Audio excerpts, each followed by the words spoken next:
Council of Valkyries. The Valkyries are of Valhalla, are they not?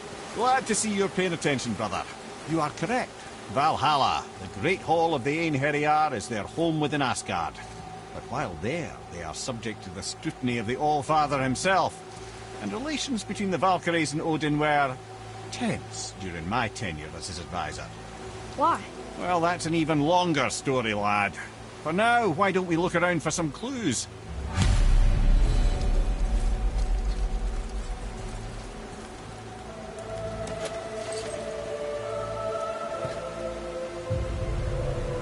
Whoa, you're back. Come here. Who is she? Gunnar, Mistress of War. After any conflict, big or small, she would be first on the scene, sussing out the worthy spirits for a free trip to Valhalla. A gruesome task, but she took great pride in it. Any conflict. Impossible. It's true. She had help from her sisters, of course, but Gunnar was always first to arrive. Her judgment of the fallen was unparalleled, and an invaluable resource to Odin. She was one of his favourites.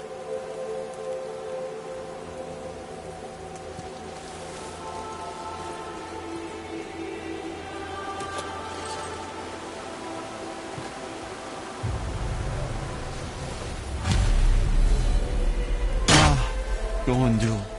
Beautiful Gondul. And? Huh? That's it? Beautiful Gondul? No story or anything? Oh, sorry, lad. The sight of Gondul always took my breath away. Gondul had a silver tongue, a sharp wit, and struck a figure so stunning it literally drove men insane. Odin forbid her from setting foot in Midgard after a time, as insanity is not a welcome trait in Valhalla.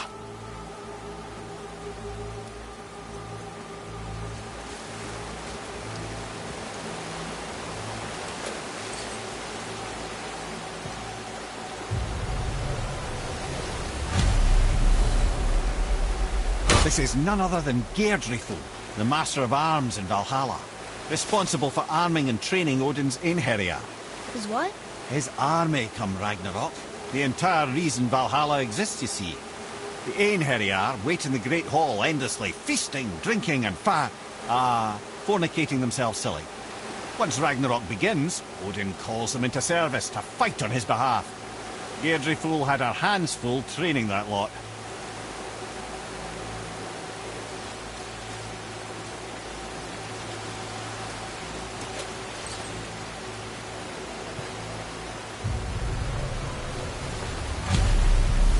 My friends, is Kara. Now, Valkyries are volatile by nature, but Kara, the lass is wild storm personified. A wild storm? Aye, calm and collected. Then the air would shift and the fury of her storm would unleash. It was beautiful in a way, assuming you could find proper shelter. Her tears would cleanse the blood-soaked battlefields.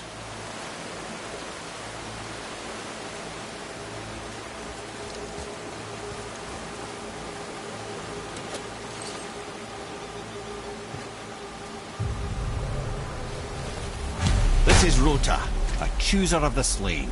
I thought all the Valkyrie did that. Not exactly, lad. Although that is what they're most famous for, and by far their greatest responsibility.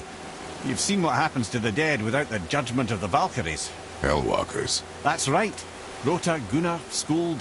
Without them to clean up the aftermath of battle, hell overflows with souls meant for Valhalla. A sorry state of affairs. Rota must be beside herself.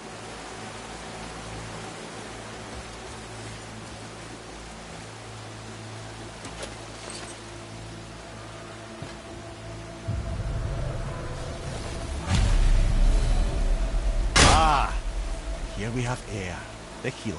A Valkyrie healer? Strange. Air was strange, as a matter of fact.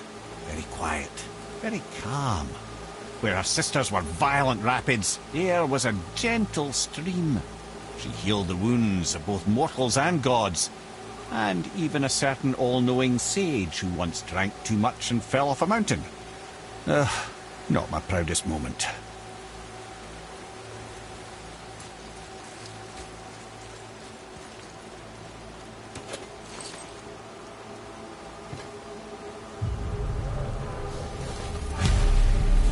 Well, well.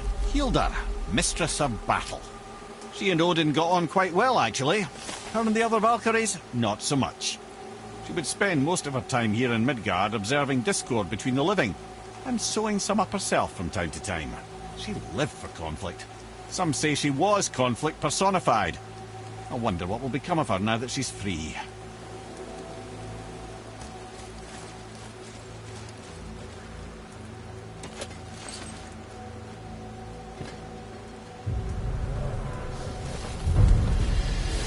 Olrun, once the daughter of a powerful chieftain, she fell defending him during a Reaver attack.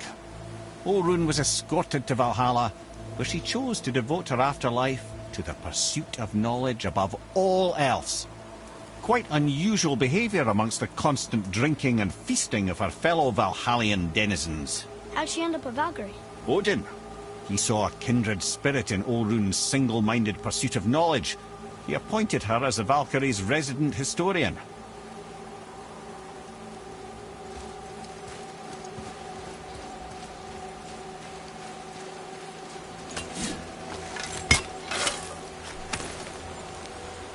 Well, that solves that